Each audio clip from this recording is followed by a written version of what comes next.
Hi y'all, welcome to my shop. I was watching a video by my friend Dreadnought Workshop, and he was showing his fixture he was using to store his wood chucks, and it got me thinking about how I could come up with something to better store my collet chuck. And once I had it in my brain, I couldn't turn loose of it, so I came downstairs yesterday and started working on it and playing around with it.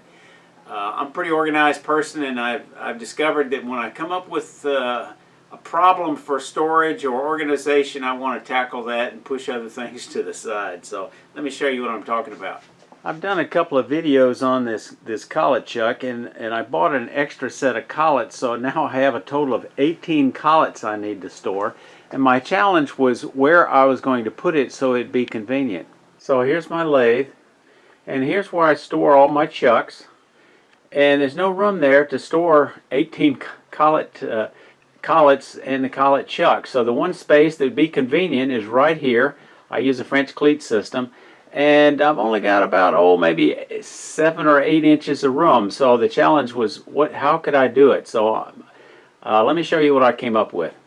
So here's what I was coming up with, and part of that journey was what size hole would this fit in. I have this hole drill, and it's like 1 1/8 too small, 1 1/4 just right. And I happen to have that Forstner bit, that's why I got these holes drilled. So I'm using 1 1/4 inch holes. I drilled them tested a couple of different depths to find exactly the right depth, which is this one.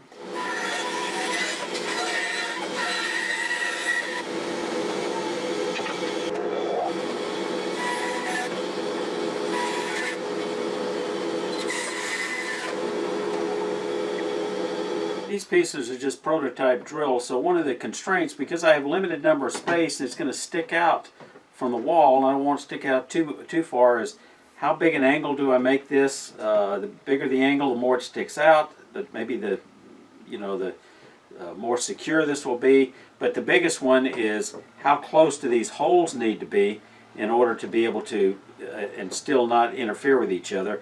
I thought 2 inches is plenty. Turns out I can shave a little bit, so when I go to drill in the other one, I'm going to actually reduce it by 1/8 of an inch. That'll reduce how far it sticks out and how long it is. Now it's a question of lining up the fence, organizing, marking my blocks to get the right number of holes in it. I messed up, cut it a little bit short, but I think I can deal with it.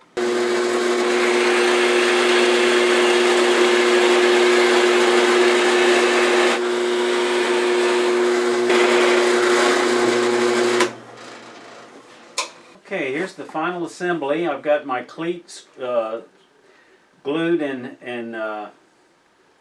tacked on the back here. I've got this little reinforcing block where I can tilt this up just a little bit. This is where my collet chuck's going to actually go.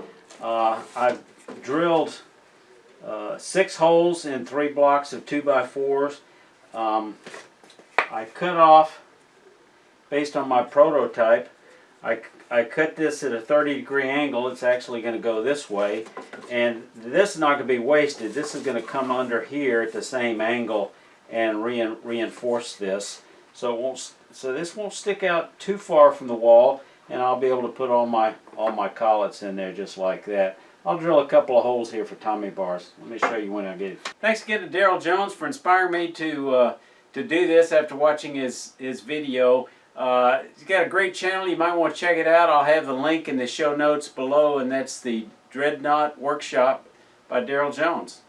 So I think I'm going to be real happy with this. I don't have to go get it out of a drawer. Everything is in one place. Actually, I had it in 2 places. I had the box in one drawer, and I had the extra collets in another drawer. So this is going to be very convenient.